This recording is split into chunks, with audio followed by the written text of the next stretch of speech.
with the dream match of AJ Styles versus Randy Orton headlining SmackDown Live tonight, do we finally find out who goes to WrestleMania to face Bray Wyatt for the WWE Championship? Let's discuss it.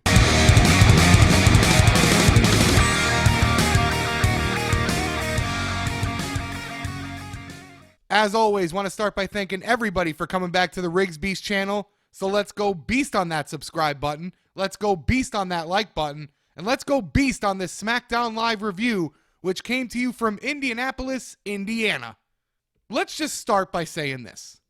This SmackDown Live, if not for Styles and Orton, was the absolute worst SmackDown of 2017.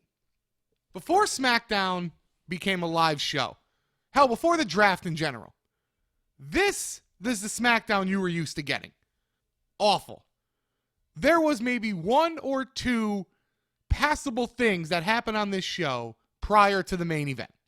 To that point, I'm starting this review with the main event because it is the obvious, most noteworthy event, and because, quite frankly, it's the only real thing, other than, like I said, one or two other minor things that happened, worth even going over. So let's start with the main event. Let's do it. Let's get right into AJ Styles versus Randy Orton, with the winner going to WrestleMania to face Bray Wyatt. Now, you had to go into the night asking yourself, are we really going to see a definitive winner? Who's finally going to WrestleMania to face Bray Wyatt? At this point, the answer was yes. You had to find out now because you only have 3 SmackDowns, I believe, before Mania. So at this point, the filler content is over. You've got to get to the meat and potatoes now.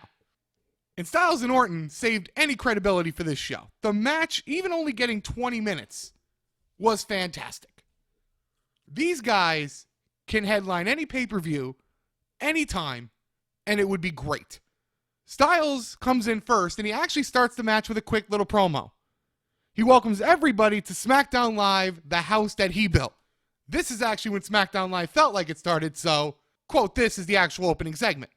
He mentions turning it into the A show when he was the WWE champion, and ratings kind of indicated that for a while it was.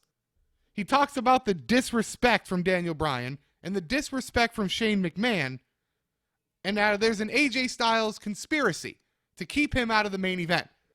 The Battle Royal situation, not getting a one-on-one rematch. These are all things you're going to think about. Him winning the match with Luke Harper last week to technically be in the main event, now having to defend that again.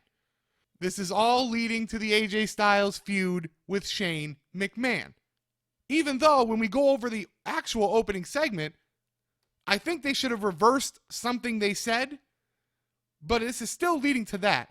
And I'm still 100% convinced that this is going to lead to the massive AJ Styles babyface run. Something like this normally does that. The crowd's with him. The crowd is 80% with him, 20% against him. And most of that last 20% are casual or children.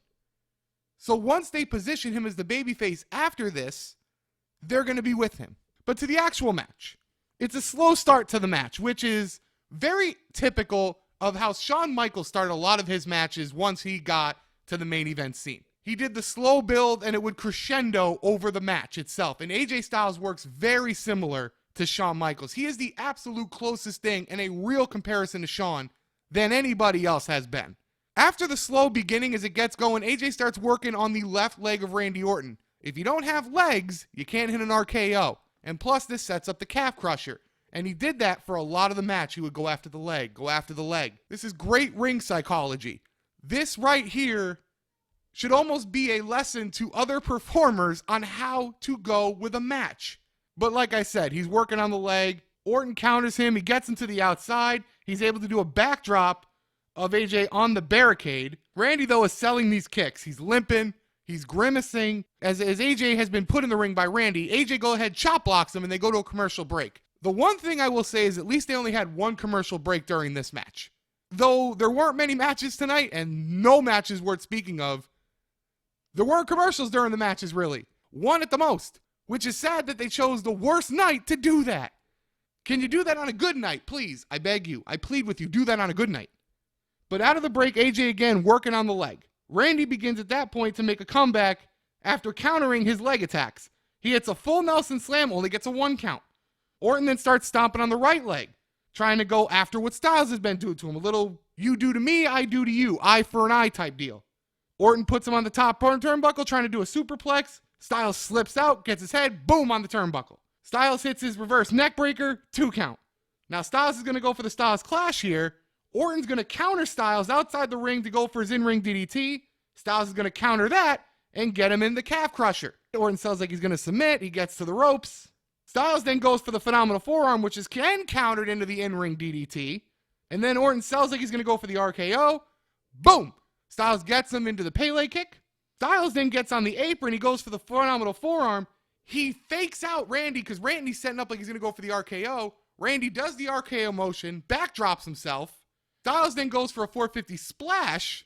Randy moves out of the way. AJ's able to do a tumble roll, come back. Randy throws him up, RKO 1, 2, 3. Randy Orton is going to WrestleMania to face Bray Wyatt for the WWE Championship. Now, this is not and should not be surprising to anybody. This is the story they've been setting up, and this is the story that they're going with. And I can understand a lot of people being upset that AJ's not in the main event. And if it wasn't for the story that Randy and Bray have been building, I'd be right there with you. But I appreciate the story, and I believe the story deserves to be in the spotlight. But in terms of AJ Styles, I keep offering this up, and I'm going to offer it up again. Just keep this in mind. He's kept out of the main event again. He's earned it twice. He's going to go after Shane. He's going to sell being screwed. The conspiracy. People are going to actually look at it and say, you know what? He's right. He has a point. This is not going to be a heel-like shit job, so to speak. This is going to be true to form. So that's why I come with the conclusion that all of this, shortly after WrestleMania, will lead to AJ Styles becoming a major babyface. Because he's just going to go off of this. He really doesn't have to change his personality all that much. He's only a heel now because of his positioning. He doesn't really have major heel tactics. That's why I come with that position, and that's why I have the holdout hope. Yes, I know a match with Shane McMahon is not what everybody wants. It's really not what I want. But I just have a feeling that Shane's going to throw himself off a bunch of shit. The match is going to actually be memorable. And after this, AJ will have a major babyface run. I'm not worried about AJ. You shouldn't be either. The WWE holds him in extreme high regard. You can tell that.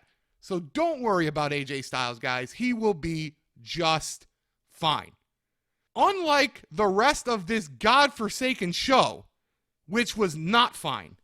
I mean, this week, Monday Night Raw wins. Monday Night Raw absolutely wins, and that's sad because Raw wasn't really that good.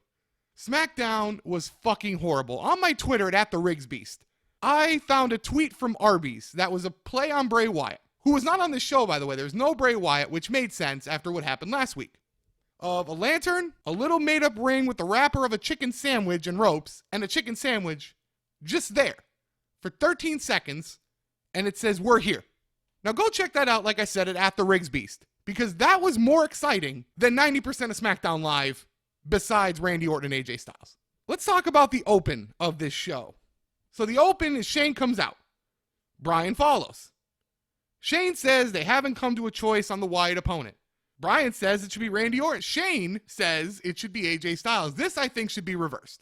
Because if they are setting up AJ and Shane, which at this point they are, then why shouldn't Shane say it should be Randy Orton and Daniel says it should be AJ Styles? Interesting on that. Now, they might be using the storyline of Shane saying, I don't know what you're seeing in a conspiracy. I thought it should be you, but I think they should have reversed those two. That's nitpicking, and I get that's nitpicking, but that's just how I feel it should have been. So Bryan says it's a tradition for the Rumble winner to face the champion at Mania. Shane says there's never been a guy who gave up his spot. This is basically a pointless segment. It's just plugging the match tonight, which they announced midweek last week. If anything, don't announce the match. If anything, start the show cold with this and then announce the match on the night instead of plugging the night with that match and then opening the show plugging the match. This really felt pointless. You're plugging something that everybody knew going into the show was already happening. Not typical Smack. I'd expect this for Raw, but I do not expect this for SmackDown. This better not become a habit. The next segment, though, in the back could have opened the show. Because AJ's in the back arguing about this being a mistake. He called all weekend saying, why even have the match? This is where he brings up the AJ conspiracy. He gets in Shane's face. They could have did this as the open. This would have made more sense to open the show than that 12-minute in-ring segment. Because AJ talking about trying to get in hold with him all week would have made much more sense to open. AJ trying to get out of the match saying, why do I have to have this match? He gave it up. I won mine to get in. What's the problem here? That would have made sense. So again, would have expected something like this from Raw. I don't expect this from SmackDown. And I really hope this ain't a freaking trend. I don't think it is. But let's hope this ain't a damn trend. The next match was awful, and it wasn't meant to be good. It was the James Ellsworth Carmella versus Cena and Nikki Bella. The whole point of this match was for Cena and Nikki to get used to tagging, for a little bit of laughs, and for what happened at the end. All I'm going to say about this match is they both do a double you can't see me, 5-knuckle shuffle, go throw up, and they both put STFs on Carmella and Ellsworth respectively, and they win. After the match, Miz and Maurice attack. Miz gets in the ring, cuts a decent promo. One of the two other good things of the night. Says his relationship with Nikki Bella is the biggest lie of them all, and that you don't have your girlfriend sign a contract to be with you. Interesting, huh? He insinuates that his relationship is copying the Miz and Maurice's for the sole purpose of gain, and that he's a robot, and that he just does things to make money and build his brand. A lot of things that people on the internet say and believe. He says their relationship spits on all real ones. And then Maurice grabs the mic, says, break that bitch, and drops it. Listen, I credit WWE for trying. They're trying to make this worth something. Nobody's going to care. In the end, nobody's going to give a fuck about the match, except for the kids and a couple women. But that's all they're getting here. I will commend them for trying.